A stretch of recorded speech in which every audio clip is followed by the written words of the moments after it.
The sacking of Javier Espinosa Martinez put the icing on top of the cake in the Uganda Premier League, and that of course turned out to be quite the shocker in the domestic league. A very warm welcome to Game On. I'm Nicholas Norbert Rubobi, and I'm joined by a legend in Jackson Mayanja to give us reasons what could have gone wrong in Chitende, leading to the sacking of the Mexican in Javier Espinosa Martinez with the Venoms in Vipers Sports Club. A very warm welcome to you, Jackson Mayanja.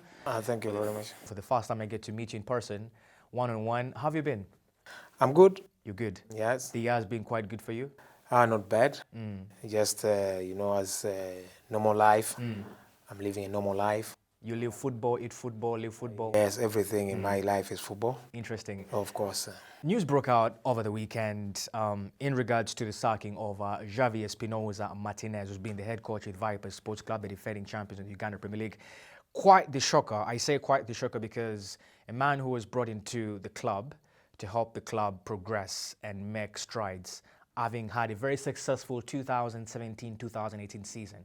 A man who had Vipers in second place, 2 games in hand, a man who, well, primarily failed to guide Vipers to the CAF Champions League, but better yet still, in the CAF Confederations Cup playoffs. And then he gets the sack. People wondering, why is this? What could have failed the Mexican, and what could have led to the sacking of Javier Martinez? First of all, I think, you see, with this game of football, it's one of the most popular and beautiful game in the world. And Vipers sacking of the coach, I just knew it also through the social media. But I think, you see, the pressure mounts on Vipers because Vipers are champions of the Premier League of last season. And the owner of the club, I think, being an individual club for somebody, I think he does what he wants. And the problem there, I think, when you see KCCA wins the game and then Vipers comes in and draws with the former Sowana, this team called the Toro United, I think it also led something. It has something to do with that also. It was a draw, Jackson. It wasn't a defeat. And even then, they have 2 games in hand. Yeah, they have 2 games at hand, but I think he's thinking that the club is saying that now, if they have 2 games at hand, and they think even if they win those 2 games, and they are about 6 points or 5 points clear from the KCCA, and they don't think KCCA can just lose points like that in the future, because they have been consistent for some time, and you saw they had that neck-to-neck last year between Vipers and KCCA, and at the end of the day, Vipers were emerged as champions. But I think, like I've been telling people, that it is high time that the clubs, owners, the clubs themselves try to think in a European way, in a European style, that if you are hiring a coach, you don't hire a coach for just these few months, 6 months, short-time spells. Because I don't know how he was hired, but I think Vipers, first of all, I will thank the doctor, Mr. Murindwa, for having put up that marvelous stadium. Now, if you put up a marvelous stadium like that, it is high time you bring also good technical people. At the moment, he needs, I think, to concentrate from this.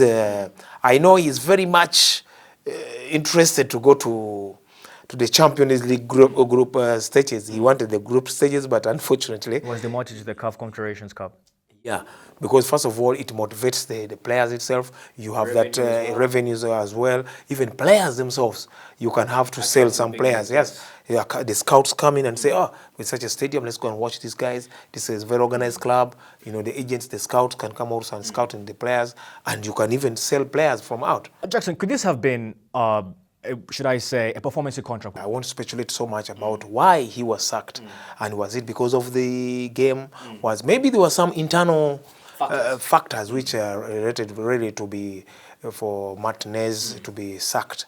But to what I think is that football, we should change this Africanism of saying that now this coach one game is be sacked, 2 games, you know, those kind of things. And then if we can stop also these kind of things that I am the owner of something, and then you have some few 3 guys around you. The influence. And then 1, 2, 3, 4 guys, and then they start telling you, you know, Mr. President or Mr. Boss, you know, this coach is so serious. It's very, because you are not so much interested in those small rumor mongerings of those guys, you know, those in Uganda we call it okweru maruma, because you are not interested in that. You are a professional coach. You really want to concentrate on what you think is good, and what you think is right for the future of this club, and which you think is right for the players themselves. So if we can stop that, I don't know much, but I think maybe also those kind of things have related so much in kind of sacking coaches here. And I want to believe, even as club president, if you're going to be a professional club president, club owner, and you're bringing a man from all the way from Mexico, as professionals, bring him in, let him do his job. Don't interfere. Don't have the bad mouths, because we've seen the bad mouths interfere with AC Villa, fans having so much of a say in club issues, who should play and who shouldn't play, and these have affected managers' role in that context. But moving forward, for Vipers, they've gone foreign on 2 occasions, back-to-back. Last season, Da Costa came through, Miguel Da Costa, the Portuguese. Many labeled him as an arrogant, rude man. This season, halfway through the first round, a Mexican who I think we all embraced. He brought something new on the team, didn't have enough time with the players. Do Vipers go foreign again, or do they go local? My advice to me, I think as a person who has been in this game, and it's not good, it depends on what you want, because this, as I've told you, it's an individual, it's somebody's project. So it is up to him to know if he has the money for the foreigners. But I would think he would go for the local coaches who are around, who are really, because it's a big club, you need a big coach. You don't need a minor coach. You need a minor coach. And this has been a big problem here in Ugandan football, that people come out and then say, like I've told you, you see Mike Mutebi, is Lugezigezi, Mayanja, Lugezigezi, they are too much professional people. They tend to work for them. Yeah, they are too much professionals. They do everything they want, you know, to get in touch, because they are too much as professional coaches. Now, this is what a club like Viper needs today. Not a coach, a local coach. If they want to go for a local coach, they must go for a coach of project. You have been there before with Bunamwaya, before the name changed to Vipers. What failed you? What did the system fail, or something else? And this is what I was telling about. Telling you that my spell at Bunamwaya. In fact, I thank the time I was there when I worked with Mr. Mulindwa. He was not a doctor by then, and the Haruna Chobes and Coach Waswas. You know, I went there, but that club, the time I went there, they were always fighting for relegation. Every year, yes, survived. And you kept them in the season? Yes, I kept them, and we were leading. We were leading the pack. But anyway, like I've told you, as a professional person, me as Jackson Mayanja, sometimes I don't want to entertain too much of rumor mongering from the other side. It doesn't help because I want a football player to go through what I really went through, because I have seen it all. I have seen what it takes to be a professional player. I have seen what it takes to be a professional club. I have seen what to be successful in this beautiful sport. I don't need to set up a player that, please, you to stay with you, me to play you. I need to take some money from you. I don't need that. I'm a professional. If I didn't make money when I'm playing football, then I cannot make it as a coach through this young money, this young pocket change from these young boys. You understand? No. So it really helped me that when I was in Vipers, we tried to concentrate on that. But after some time, because I was really seeing that some star-studded players were so much brought up by the what? The Bunamwaya, family, so some of 2 or 3, when I try to tell them that, you are good players, but you see, we need to have this and this if you want to progress. And no wonder these players never progressed so much. So when I tried to touch on them, that was a problem. But they realized that this guy was trying to do something. And if I had stayed with Bunamwaya, you look at URA, I went at URA when it in the first division, and I went with URA through up to 4 years. URA had a very good, steady what? Structures, and they were moving.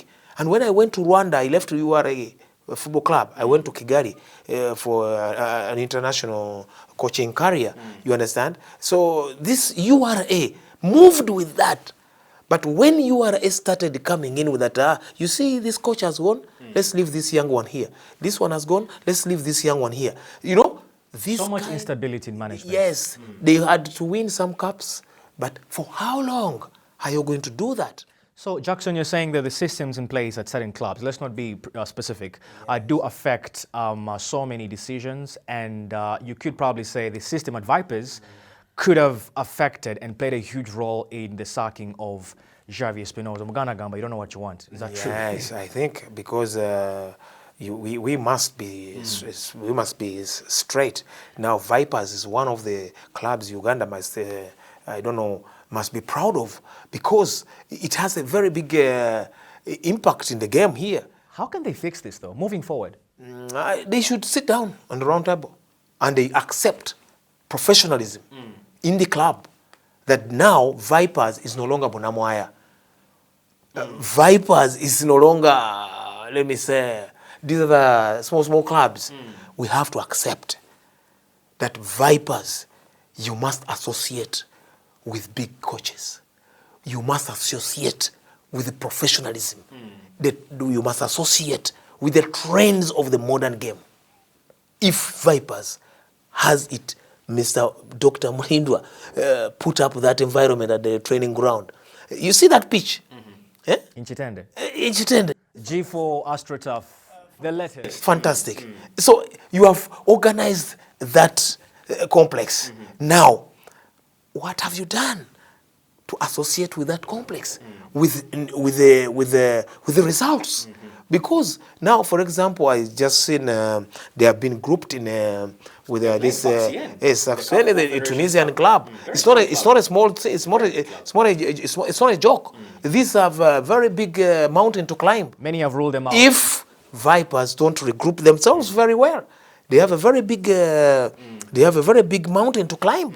You know. Because these are professionals they're going to play with. When I was coming into this business, the coaching business, I was a bit naive and I was a bit shy, you know, something to talk about something, those kind of stuff. But now I've seen, I was in Simba Sports Club, I saw what has been happening. I was in those clubs, I've been coaching out of Uganda for quite some time. Interesting. So those are some of the things I wanted at least to... if doctor will see this or he will listen, and the doctor, I know him, he wants results, but you want results, but please try to put those technical issues in the right place. The conversation will continue. The legend of the game in Jackson Mayanja, commonly known as Mia Mia, and the man who did wonders both in club colors and in national colors. That and much more to continue right after this.